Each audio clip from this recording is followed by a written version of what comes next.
নমস্কার, আপনারা দেখছেন ওঙ্কার বাংলা। আপনাদের সঙ্গে রয়েছে আমি সৌমি। নজর রাখবো গুরুত্বপূর্ণ খবরের দিকে। রাতের অন্ধকারে বাড়ি ফেরার সময় বিজেপির যুব নেতাকে মারধরের অভিযোগ তৃণমূলের বিরুদ্ধে। পশ্চিম মেদিনীপুর জেলার ডেবরা ব্লকের ৬ নম্বর জলিমান্দা গ্রাম পঞ্চায়েতের শ্যামচক এলাকায় এই ঘটনায় চাঞ্চল্য ছড়িয়েছে।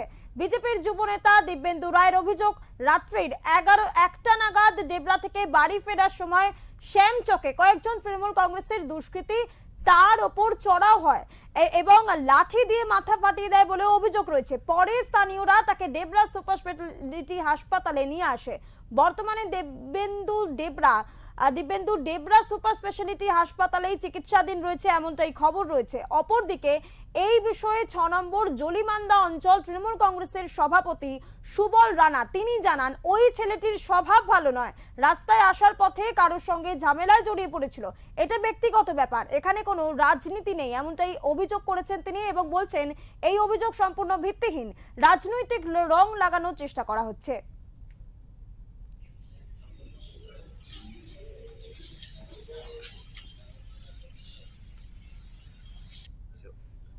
আমি ডেবরা থেকে যখন আমার বাড়ির উদ্দেশ্যে রওনা দিই, ঠিক শ্যামচক রেলগেটের সামনে তৃণমূলের যে পার্টি অফিসটা আছে, ওখানে কিছু তৃণমূল আশ্রিত দুষ্কৃতীরা আমার উপর অ্যাটাক করে।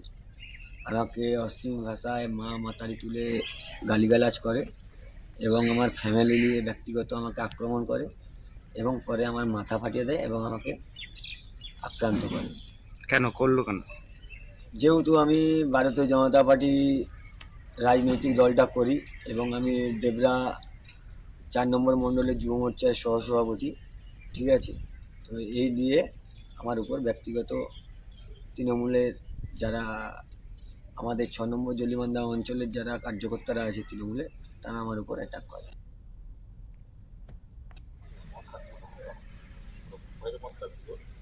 সে সময় বাইক থামিয়ে ওকে মারামারি করেছে।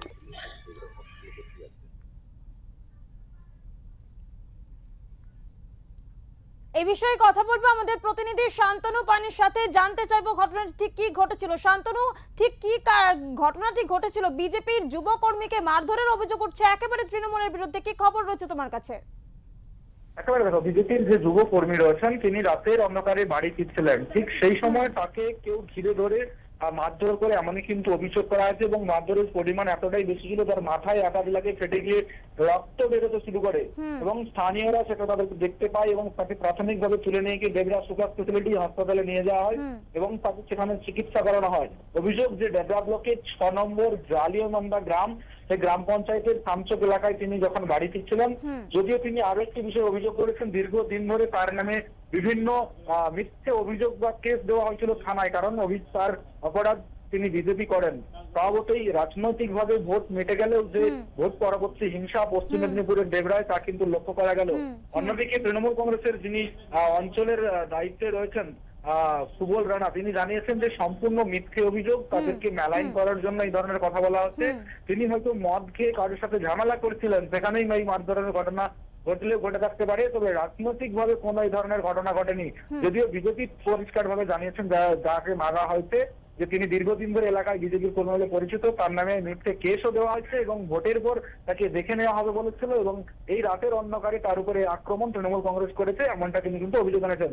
ইতিমধ্যেই কিন্তু থানায় অভিযোগ করা হয়েছে, পুলিশ পুরো বিষয়টি তদন্ত করে দেখছেন। একেবারে ধন্যবাদ শান্তনু। ভোটের রেজাল্ট বেরোনোর আগেই আবারও ফের অশান্তির ছবি। ভোট পরবর্তী সময় কিন্তু হিংসার ছবি অব্যাহত রয়েছে এবং মাঝে আর একটা দিন তারপরে কিন্তু বিধানসভা নির্বাচনের ফলাফল রয়েছে। সেই ফলাফল ঘোষণা হওয়ার আগেই ডেবরায় বিজেপির যুব নেতাকে মারধরের অভিযোগ উঠছে একেবারে সরাসরি তৃণমূলের বিরুদ্ধে। ইতিমধ্যেই গোটা ঘটনার তদন্ত শুরু করেছে পুলিশ।